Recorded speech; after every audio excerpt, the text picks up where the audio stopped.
This is David McKinster, and I'm doing a lecture to supplement the material I've already covered in Weston.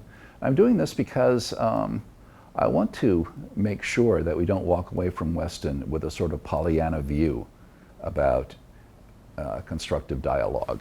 I'm calling this, therefore, the limits to constructive dialogue. The biggest limit to constructive dialogue is trying to get people to actually want to do it.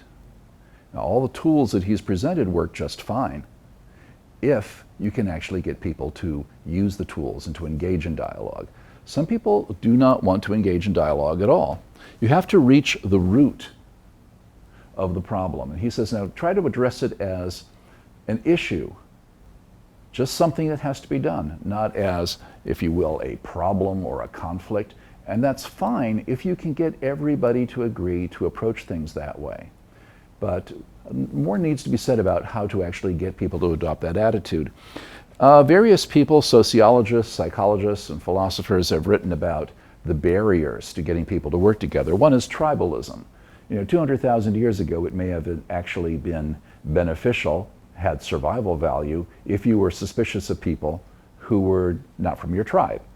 They look different, they act differently, whatever. Okay, well, that tribe might at some point try to plunder my tribe, so maybe I better discourage them. Okay. Also, if you have a group of people who are insular, who are more or less self-contained in their beliefs, their values, the stories they tell, that might give a kind of cohesiveness to your group if your group is less than 100 people. But if you're dealing with large groups, cities of hundreds of thousands or even millions, for instance, trying to enforce that kind of uniformity tends to cause more conflict than it avoids. Okay? It's been suggested by people writing about the current political atmosphere that when you try to engage in dialogue with someone, try to make them think you're really of their tribe, or at least you have something in common with their tribe. You see politicians trying to do this. My favorite example is George H.W. Bush the elder, who was a blue blood, Ivy League educated aristocrat and did everything he could to make people think that I'm just one of you. I'm just a guy who you would invite over for a barbecue and put on some country music and so forth. And he cultivated that kind of image because he understood they're not going to vote for me unless they think I'm one of them. Now we've seen, many political commentators say, we have had one disaster after another because Americans just don't get this democracy thing. That they think they're voting for homecoming queen, or they think they're voting for who would I most like to have a beer with. No, you're voting for somebody who has to have very specific qualifications and experience to do an incredibly complicated and delicate and profoundly important job. And that doesn't necessarily mean the guy who you want to have over for a beer. But if he wants your vote, he has to convince you that he's the guy you want to have over for a beer. That's tribalism. Hey, I'm part of your tribe. Now the problem, of course, is that if you are a skilled, experienced, knowledgeable person who has great plans, a great agenda for how to make things better, and you try to appeal to people with this tribalism approach, then perhaps it facilitates your getting something done. But what if all you know is how to do the tribalism appeal? And that means you know how to get elected, but you don't know what to do once you're there. Tribes also tend to have superstitions and scapegoats.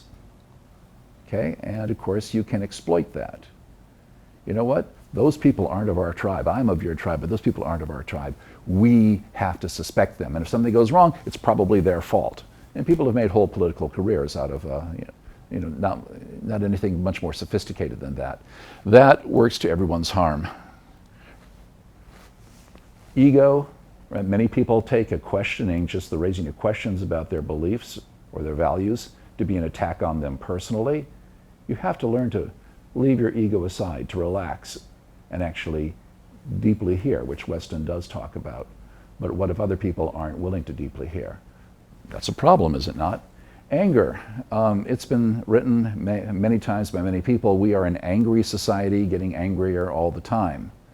And one of the reasons for that, I think, is overstimulation and a huge lack of sleep. I mean, we are sleep-deprived people. Sleep-deprived people have a lower threshold for anger. That's just a biological fact. It's also a biological fact that when you become angry, the parts of your brain associated with higher level reasoning begin to shut down, and the more primitive parts of your brain associated with fight or flight take over. So, having sincere dialogue means that you actually are engaging with people who are willing to do that dialogue. Now, let me use an example from the Weston book that students find quite delightful until I start raising questions about it. And then they go, yeah. There's the fellow who had the diner back in the days of racial segregation, and there were problems about, African Americans not being able to sit at the same counter as whites. So he finally decided, I've got a solution. I'll take out all the chairs. Everybody just has to stand. Then there's no conflict about who is sitting with whom. Now, at first blush, generally everyone says, wow, what a creative solution. Okay, let me suggest a scenario. What are you doing standing over here on my side of the room? Your kind doesn't get to stand on my side of the room. Just because I can't sit down doesn't mean that you can just wander around anywhere. You better leave. Oh yeah, okay, that would probably happen, wouldn't it? Have you ever seen that kind of thing happen? I can remember seeing that kind of thing happen. Okay, so, did we get to the root of the problem there? No. Now he might have had, that diner owner might have had a very creative, very specific tactic for dealing with avoiding conflict in the short term. It didn't address the root of the problem. And conflict is very likely to sprout up in other ways if you don't get to the root. Why do people reject dialogue? Well, as I said, they see it as an attack on their identity. There's a certain kind of arrogance that is encouraged in our culture. We approach beliefs, we approach politics, religion, whatever, as consumers, rather than as rational agents, rather than as moral agents. Hey, I'm a consumer. I can buy whatever I want. I don't have to buy anything I don't want. What am I going to buy? Whatever has the most attractive package, the catchiest jingle, and contains the most sugar. Not a good way to approach real-world strategies for dealing with political needs, or dealing with economic needs, or dealing with your beliefs about science. I'm going to believe whatever makes me feel good. Well, you know what? Nature, as I say in my later lectures in the series, nature's like honey badger. Honey badger don't care. Well, nature don't care either what you want to believe. Okay. As an article in The Atlantic recently said, recently being 2017, nature does not live in a post-truth society. Political commentators are saying, hey, we live in a post-truth society. No one believes in truth. Politicians don't feel the need to get at the truth or whatever. We live in a post-truth society. And the article was saying, you know what? Nature doesn't live in a post-truth society. And if we think that we can proceed in that way, we're going to learn the hard way that, human whims don't really alter anything. Okay, now I'll just defer further discussion of those themes to the later lectures in which I go into that in depth. But understand, even if you have the best tools at hand and the best of intentions, you may have difficulty getting people to actually engage in dialogue. Okay? Republic, Book 1, one of my favorite pieces of philosophical writing in a much earlier, decades earlier, incarnation of my intro course. We read all of Book 1. One thing that happens in Book 1 of the Republic, at the very beginning, Glaucon and Adeimantus, Plato's two older brothers, see Socrates and some other people, and they stop them and say, hey, we're going to this festival right outside of Athens. It's going to be great. Torch races on horseback and all kinds of exciting things. Why don't you come with us? And then they say, playfully, just teasing, they say, see how many of us there are? Well, you're going to have to either get the better of us or do what we tell you. Ha, ha, ha, ha, ha. And Socrates says, well, there's another possibility. I could persuade you what we ought to do. And they reply to him, you can't persuade people who won't listen. And guaranteed, we won't listen. You have to come and be our guest. Okay, now of course it's presented very playfully, but there is something incredibly poignant about that exchange. It's an exchange between Socrates and his friends, and the issue at hand is whether you're going to come and be our guest and have some fun with us. But really, that is the response that Athens made to Socrates. Listen, you can't persuade us if we're not willing to listen to you, and we're not willing to listen to you, so shut up or we'll kill you. And that can happen. David Borowitz, who is a satirical writer, writes now for The New Yorker, did an article that's been reprinted many times in which he said, scientists discover that the nation is being threatened by a new strain of human beings who apparently have immunity to facts. Okay, now he's being satirical, right? Immunity to facts. In other words, I don't care what facts you present to me. I'm not going to change my mind. And we're even hearing that said straightforwardly in the political atmosphere we have now. There are no facts. One spokesperson for the current administration said, there are no such thing as facts. Really? Is that a fact? Again, I'll talk about that later in the course, but it's a very, very dangerous way to live, to think that every opinion is equally legitimate. Okay? That I could have someone with no qualifications or minimal qualifications say, operate on my brain rather than a neurosurgeon. Yeah, at that point we'd want to draw the line. Most of us would. Some would not. Increasingly, some would not. But there are people who simply see any presentation of facts as actually an attack upon them.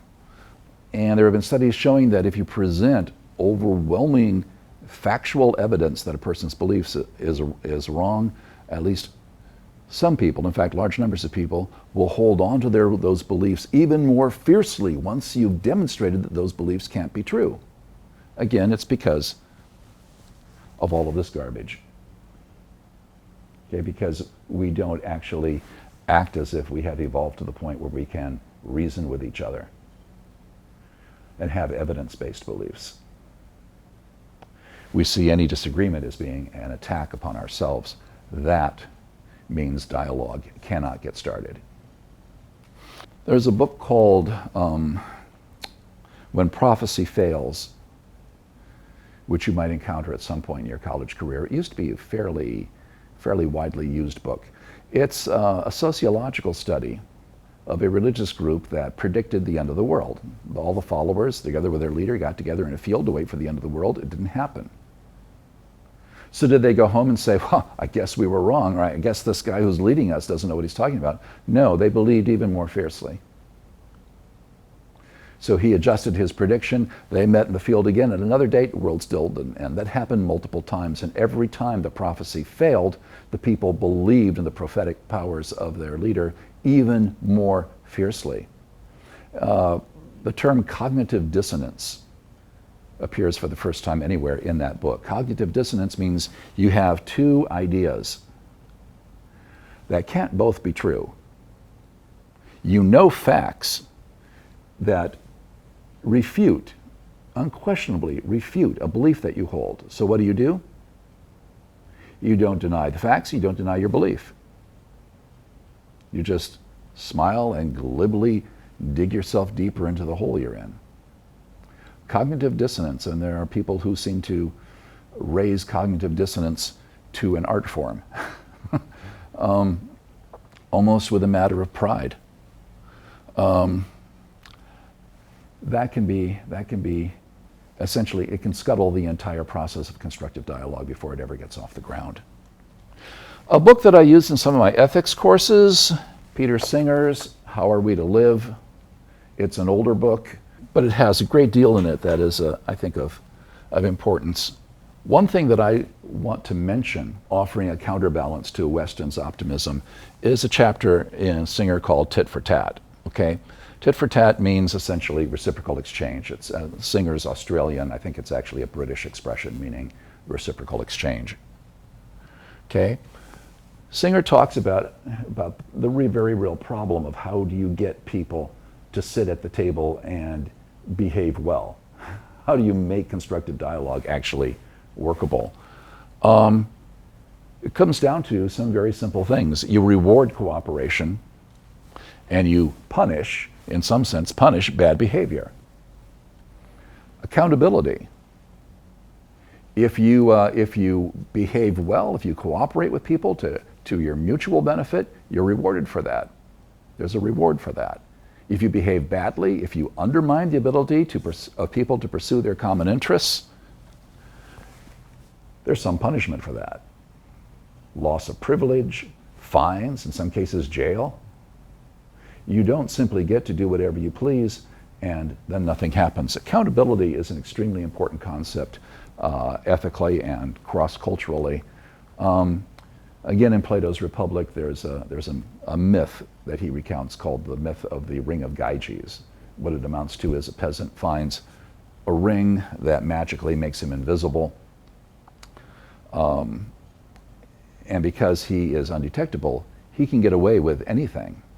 So he's just a normal, average guy, but the fact that he is no longer accountable for anything he does, he can get away with anything, tempts him to push the envelope a little further, a little further, a little further, a little further, until it makes a monster out of him. Okay? This is the whole notion of accountability and how decent people, ordinary people, or people who are no more flawed than the majority of people can in fact end up behaving monstrously if they are not held accountable for their actions. That's an important theme in my ethics courses.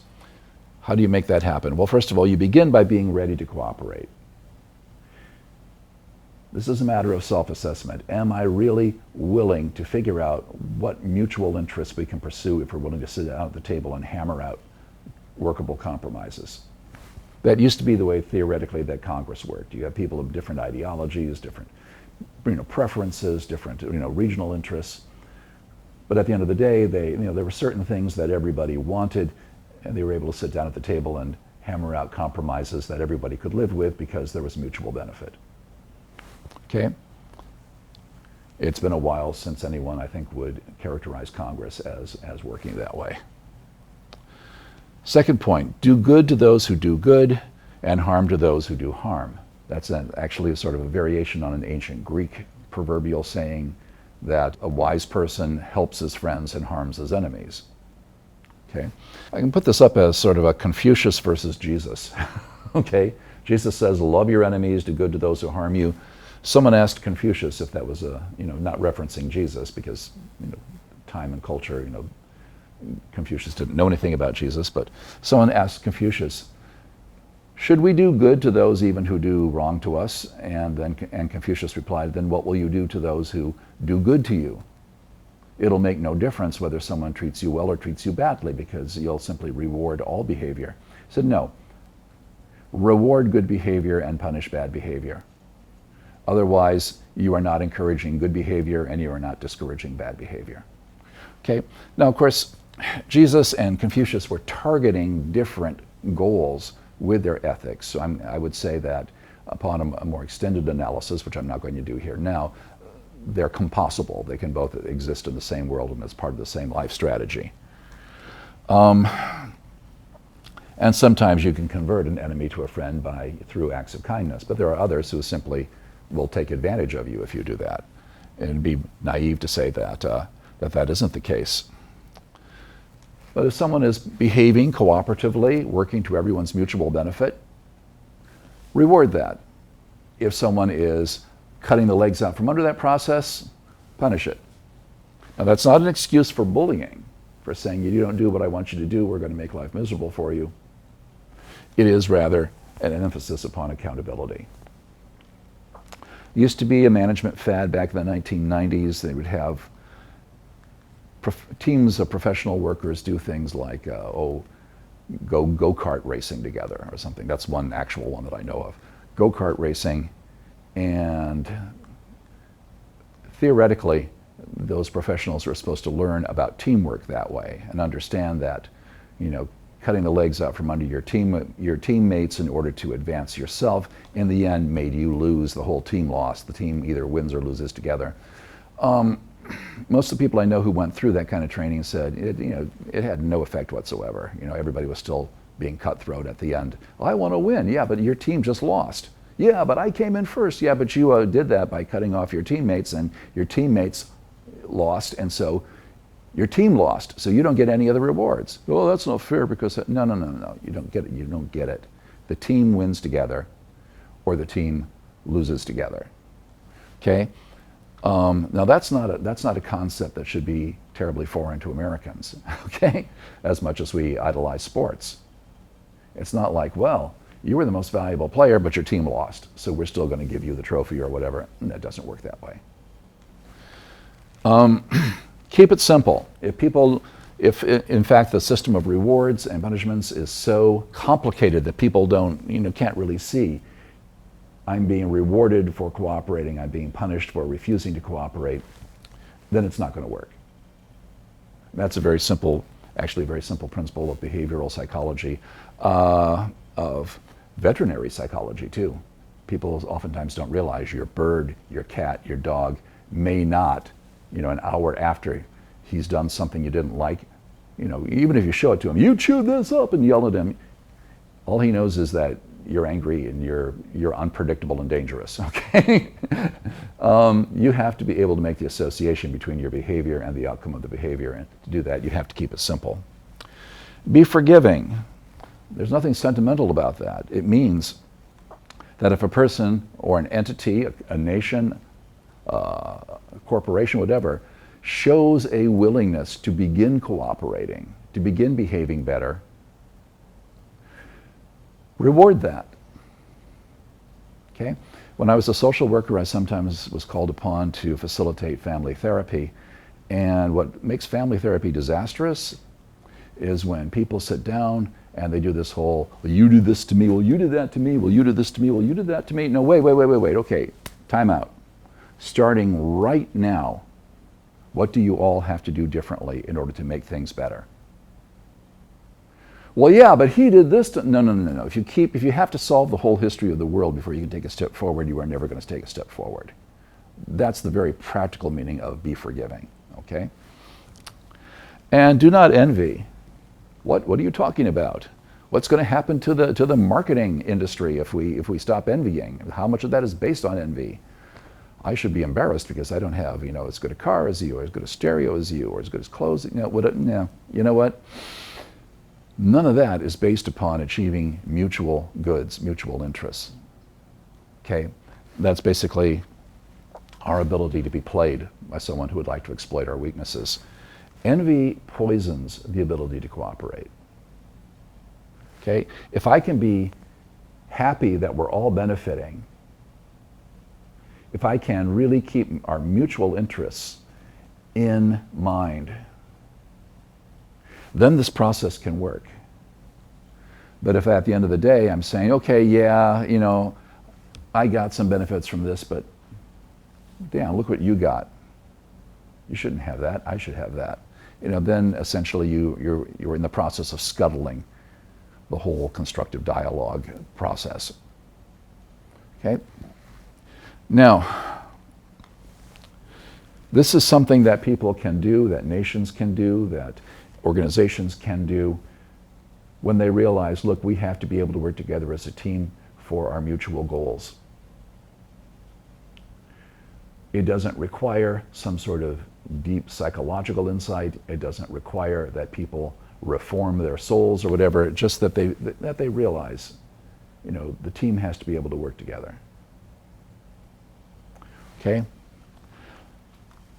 Trying to show that to people who are very ego involved or being very irrational or very fact immune or whatever might be of some benefit. But on the other hand, there are plenty of people around who will personally profit from irrationality, from prejudice, from scapegoating. And as long as we are still rewarding them, they will continue to exploit those things.